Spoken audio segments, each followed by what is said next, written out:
Well, I have had a very busy year, although I think it might even be more than a year since I was here.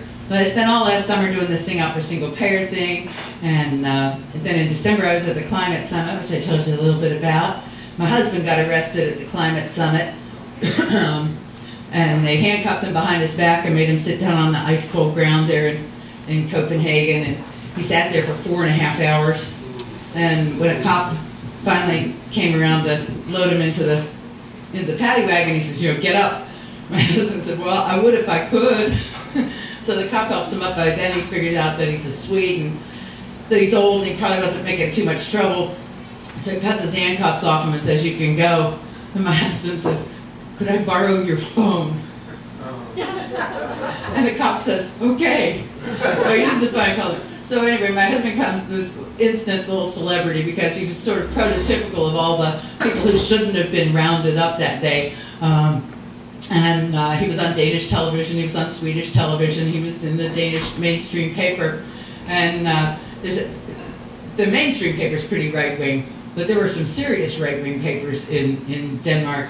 So the right-wing paper covers my husband's arrest, and they say, to hear the mainstream paper tell it, Jurli Lennartsson is just some poor Swedish painter who was arrested unlawfully and made to sit on the ground in handcuffs for many hours. But even Lennartsson admits that the kind-hearted cop loaned him his cell phone. However, had they known who he was going to call, they might not have been so forthcoming with the telephone.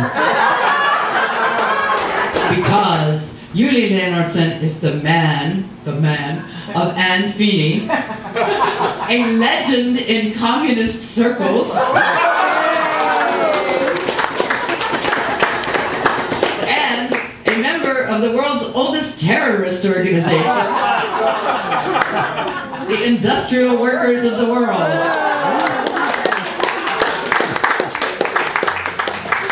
Right after Obama was elected, and the guy who's checking my bags is wearing this really ratty-ass uniform, and I'm looking at it, and I was really shabby looking, and I said, you're not a direct employee of the airlines, are you? He says, hell no, not for the last 10 years. We got contracted out a long time ago. So I make $2.36 an hour. Which is perfectly legal in the United States if you're working for tips. You'd have to prove that your tips and wages combined were less than minimum wage. And, I was in kind of a good mood at that point, and I said, well, things are bound to get better now. And he says, what are you talking about? I said, since the election. He says, what? With Mr. Share the Wealth in Washington? I keep been listening to all the Fox News and Rush Limbaugh and stuff, and thought that Obama was a raging socialist who was going to redistribute the wealth. And I said, well, if you were right about that, I mean, he's not coming after your $2.36. If the money starts moving, it's coming our way, believe me. Well, I was fucking wrong, as it turns out. Yeah, right. He took his $2.36 and gave it to Goldman Sachs and Lehman Brothers. What the hell? Sociopath, not socialist. So, there's a name for that. It's corporate welfare. You notice all the corporations, they're capitalists when they're winning and they're socialists when they're losing. They believe in socialized risk and privatized profit.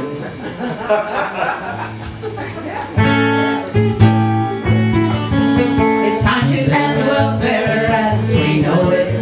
Let's get those greedy chiselers off the door. Time to end welfare as we know it. Teach them a little self-control. For far too long we've allowed these corporate dogs to belly up to the public trough. No more welfare as we know it. No more handouts tucked and long. Oh, we should all be irate at the huge welfare state. They're in that mightiest of nations. AFDC is disgraceful to me. I'm talking aid for dependent corporations.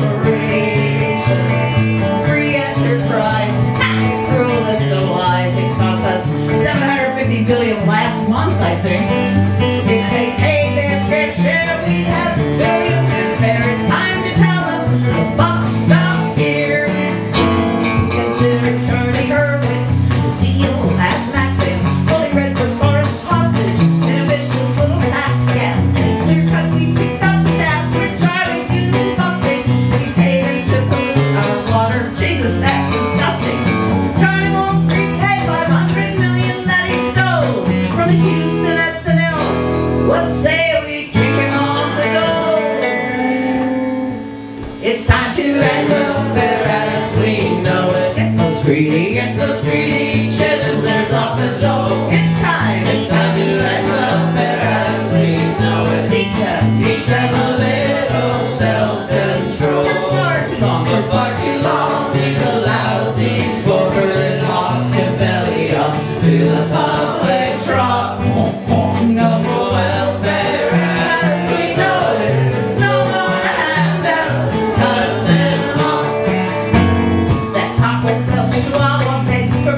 It's time to end welfare as we know it. Get those greedy chiselers off the door. It's time to end welfare as we know it. Teach them a little self-control.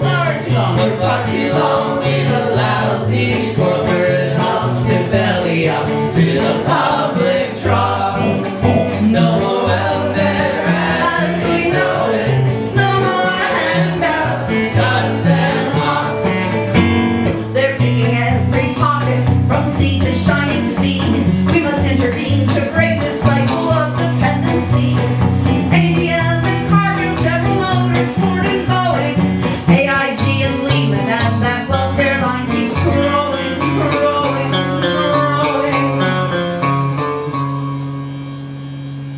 Our Congress says we can't afford to subsidize the needy. Well, before we slash the safety net, let's tell the truly greedy.